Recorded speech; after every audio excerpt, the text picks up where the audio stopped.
एक बार की बात है, एक गांव में एक धनी व्यक्ति रहता था। उसके पास पैसे की कोई कमी नहीं थी, लेकिन वह बहुत ज्यादा आलसी था। अपने सारे काम नौकरों से ही करता था और खुद सारे दिन सोता रहता या अय्याशी करता था। वह धीरे धीरे बिल्कुल निकम्मा हो गया था। उसे ऐसा लगता जैसे मैं सबका स्वामी हूँ, क्योंकि मेरे पास बहुत धन है, मैं तो कुछ भी खरीद सकता हूँ। यही सोचकर वह दिन रात सोता रहता था। लेकिन कहा जाता है कि बुरी सोच का बुरा नतीजा होता है। बस यही उस व्यक्ति के साथ हुआ। कुछ सालों उसे ऐसा महसूस हुआ जैसे उसका शरीर पहले से शिथिल होता जा रहा है। उसे हाथ पैर हिलाने में भी तकलीफ होने लगी। यह देखकर वह व्यक्ति बहुत परेशान हुआ। उसके पास बहुत पैसा था। उसने शहर से बड़े बड़े डॉक्टर को बुलाया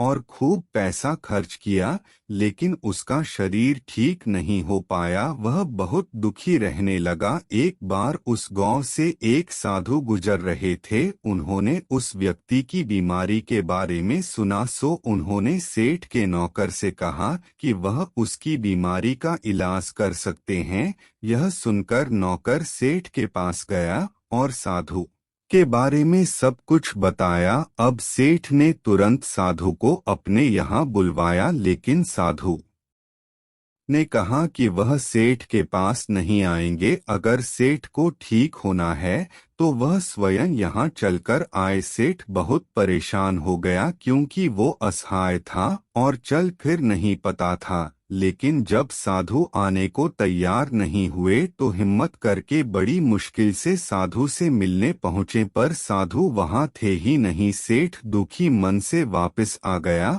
अब तो रोजाना का यही नियम हो गया। साधु रोज उसे बुलाते, लेकिन जब सेठ आता तो कोई मिलता ही नहीं था। ऐसे करते करते 3 महीने गुजर गए। अब सेठ को लगने लगा जैसे वह ठीक होता जा रहा है। उसके हाथ पैर धीरे धीरे कम करने लगे हैं। अब सेठ की समझ में सारी बात आ गई कि साधु रोज उससे क्यों नहीं मिलते थे। लगातार 3 महीने चलने से उसका शरीर काफी ठीक हो गया था। तब साधु ने सेठ को बताया कि बेटा, जीवन में कितना भी धन कमा लो, लेकिन स्वस्थ शरीर से बड़ा कोई धन नहीं होता। तो मित्रों, यही बात हमारे दैनिक जीवन पर भी लागू होती है।